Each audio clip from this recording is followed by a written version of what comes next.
ओमकारेश्वर धरती पे मौजूद 12 ज्योतिर्लिंगों में से एक ज्योतिर्लिंग है जो कि भगवान शिव को समर्पित है और नर्मदा क्षेत्र में ओमकारेश्वर जी को सर्वश्रेष्ठ तीर्थ माना गया है। यह वही स्थान है जहां मां नर्मदा ओमकारेश्वर जी की परिक्रमा कर ओम की आकृति की संरचना भी करती है।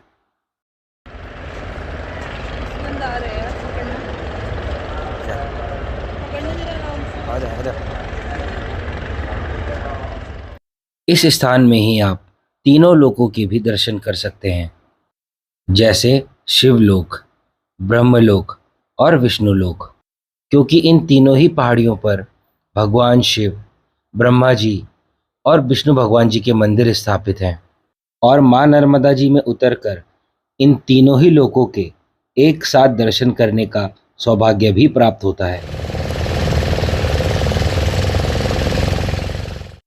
मां नर्मदा जी का शाब्दिक अर्थ है सुख देने वाली।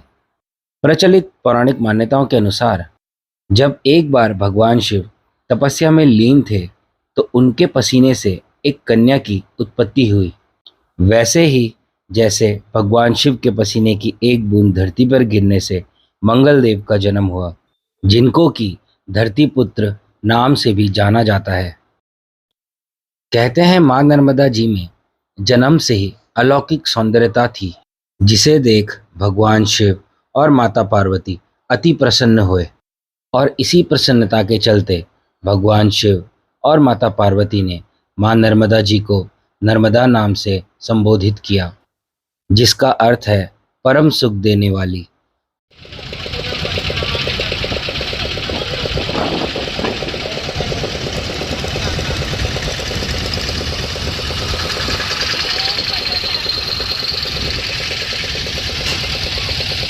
ओम पर्वत है भाई।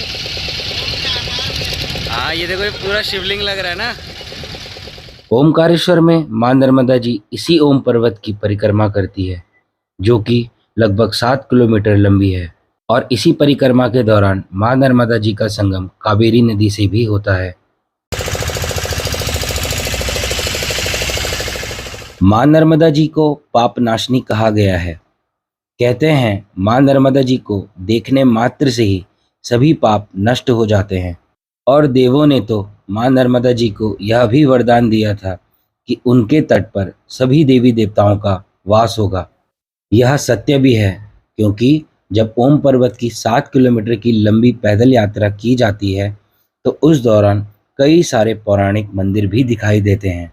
ओमकारेश्वर धाम आदि गुरु शंकराचार्य जी की ज्ञान स्थली भी है, जिन्होंने 12 वर्ष की कम उम्र में ज्ञान अर्जित कर पूरे विश्व भर में धर्म की स्थापना की और कुछ ही माह पूर्व ही यहाँ 108 फीट ऊंची आदि गुरु शंकराचार्य जी की प्रतिमा भी स्थापित की गई, जिसको कि स्टैचू ऑफ वननेस कहा गया है।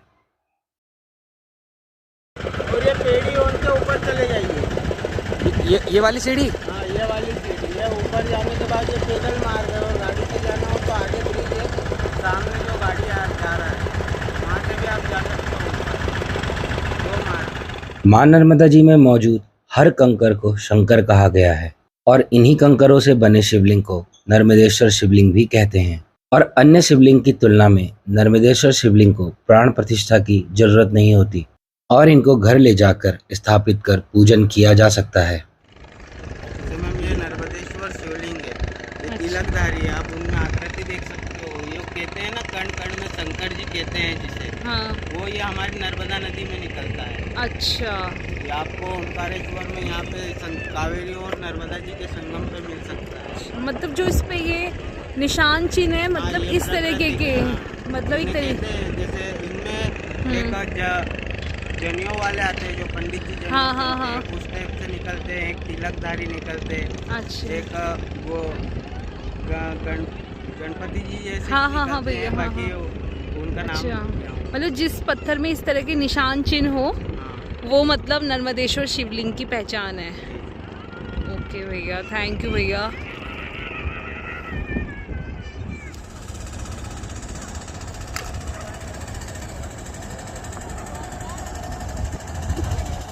आदि शक्ति कहते हैं, ये आधे शिव जी और आधे पार्वती जी। ये आप लाइन देख सकते हो। कैसे भैया, आपने कैसे पहचाना ये कि आदि शक्ति है ये? ये दो कलर हैं। ये आप लाइन देख सकते हो, इधर का कलर अलग है, इधर का कलर अलग है। ये देखिए, ये पूरा हाफ में जा रहा है, हाफ एंड हाफ जिसे कहते हैं ना, अच्छा वो है। अच्छा। ये आधे स्टेप से और आधे दूसरे कलर में। अर्धनारेश्वर भी कहते हैं, आदि शक्ति भी कहते हैं। देखो आलोक, भैया ने अर्धनारेश्वर पत्थर दिया है। यार ऐसे कैसे? भैया की शॉप है और भैया को पहचान है। घी लगाइएगा और कपड़े से आप पोंछ लीजिएगा तो आपको पूरा कलर दिखेगा। अच्छा, वो जो देखो। जो ये लगा हुआ है गंजी वंजी, बताएंगे भैया किस किस कारण ये अर्धनारेश्वर है। दोनों में रंगों का डिफरेंस है। लाल और एक सफेद इसलिए वो पूरा हाफ एंड हाफ है। हाफ एंड हाफ जिसे कहते हैं ना, जैसे आधा अलग कलर रहता है, आधा भैया कह रहे हैं इसमें घी लगाना, इससे तुमको है ना भाई शाइन आएगा। शाइन आएगा। घी लगाने काफी समय नर्मदा जी में ढूंढने पर हम लोगों को अलग अलग चिन्हधारी नर्मदेश्वर शिवलिंग की प्राप्ति हुई।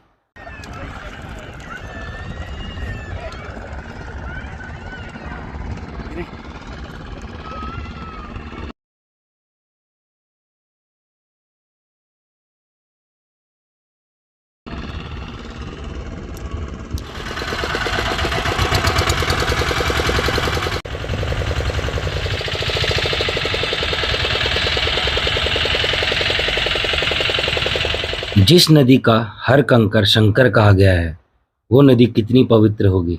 और कई स्थानों पर तो यह भी वर्णित है कि गंगा जी में स्नान करने से और नर्मदा जी को देखने मात्र से ही कई सारे कष्ट नष्ट हो जाते हैं।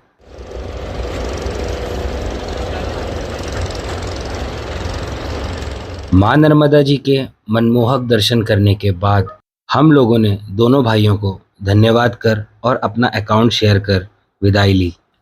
जीवन में कभी भी आपको ओमकारेश्वर धाम आने का मौका मिले तो बिना समय गंवाए इस धाम को आएं और हो सके तो यहाँ कुछ दिन रुककर भक्ति भाव से यहाँ मौजूद सभी देवी स्थलों के दर्शन करें।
मैंने कहा बस थोड़ा सा